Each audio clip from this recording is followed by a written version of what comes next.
Nubian മരുഭൂമിയിലെ അപൂർവ പെരുമഴകളെ പറ്റിയാണ് ഇന്നത്തെ വീഡിയോ.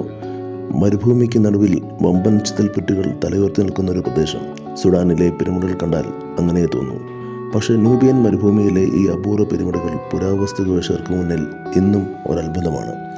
BC 785 സ്ഥാപിക്കപ്പെട്ട കുഷ് രാജവംശത്തിലെ രാജാക്കന്മാരുടെയും രാജ്ഞിമാരുടെയും പെരുമഴകളാണ് ഗവേഷകരെ അമ്പരിപ്പിക്കുന്നത്. അവയുടെ നിർമ്മാണത്തിലെ പ്രത്യേകത തന്നെ കാരണം.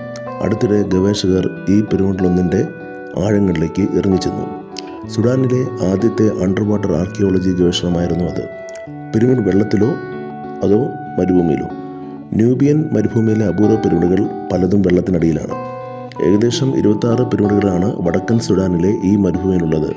നൈൽ നദിയുടെ പടിഞ്ഞാറൻ തീരത്തോട് ചേർന്നുള്ള ഈ പിരമിഡുകൾക്ക് ഈജിപ്തുമായും ബന്ധമുണ്ട്. രാജകീയ പിരമിഡുകൾ മാത്രമല്ല, രാജവംശത്തിലെ അത്ര പ്രാധാന്യമില്ലാത്തവർ മരിക്കുമ്പോൾ അടക്കം ചെയ്തിരുന്ന കല്ലറകളും ഇവിടെ തന്നെയായിരുന്നു. BC 650-നും 300-നും ഇടയ്ക്ക് ഇവിടെ ഏകദേശം 80 പിരമിഡുകൾ നിർമ്മിച്ചിരുന്നുവെന്നാണ് കരുതുന്നത്. പക്ഷേ ഇന്ന് 20 എണ്ണമേ അവശേഷിക്കുന്നുള്ളൂ.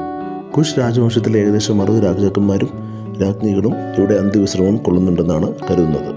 കറുത്ത ഫറോവകൾ എന്നായിരുന്നു ഇവർക്ക് വിളിപ്പേര്. ഈജിപ്തിലെ ഫറോവകളുമായി ശത്രുതയിലുമായിരുന്നു ഇവർ. കൂട്ടത്തിൽ ഏറ്റവും പഴക്കം ചെന്ന പിരമിഡ് ടഹാർക്ക രാജാവിൻ്റേതാണ്. പുരാതന ഈജിപ്തിലെ 25-ാം രാജവംശത്തിലെ 4ാമത്തെ രാജാവായിരുന്നു ഇദ്ദേഹം. BC 664 വരെ ഇദ്ദേഹമായിരുന്നു ഈജിപ്തിലെ ഫറോവ. എന്നാൽ അധികാരം നഷ്ടപ്പെട്ടതിന് ശേഷം നുബിയയിൽ അഭയം പ്രാപിക്കുകയായിരുന്നു. മുകളിൽ ചിതൽപുറ്റ് പോലുള്ള ഭാഗമാണെങ്കിലും നുബിയൻ മരുഭൂമിയിലെ പിരമിഡുകൾക്ക് താഴെ ഒട്ടേറെ കല്ലറകളുണ്ട്. അവയിൽ സ്വർണം ഉൾപ്പെടെ വില പിടിച്ച വസ്തുക്കളും കൊള്ളക്കാരിൽ നിന്ന് ഇതെല്ലാം രക്ഷിച്ചെടുക്കാനാണ് അറകളിൽ വെള്ളം നിറച്ചിരിക്കുന്നത്. പിരമിഡിലേക്ക് ഇറങ്ങാൻ പടിക്കെട്ടുകളുണ്ട്. പക്ഷേ താഴെ കാത്തിരിക്കുന്നത് വെള്ളക്കെട്ടാണ്. ചുമരോളം വെള്ളത്തിലിറങ്ങി നീന്തി വേണം ഓരോ അറകളിലേക്കും എത്തേണ്ടത്. പണ്ട് ഇത്രയേറെ വെള്ളം ഉണ്ടായിരുന്നില്ല. അടുത്തിടെ പിരമിഡിൻ്റെ മുകളിലേക്കും വെള്ളം കയറിയതാണ് പുരാവസ്തു ഗവേഷകർക്ക് തിരിച്ചടിയായത്. നൈൽ നദിയിലെ വൻതോതിൽ ഭൂഗർഭജലം അരിച്ചിറങ്ങിയതായിരുന്നു പ്രധാന പ്രശ്നം.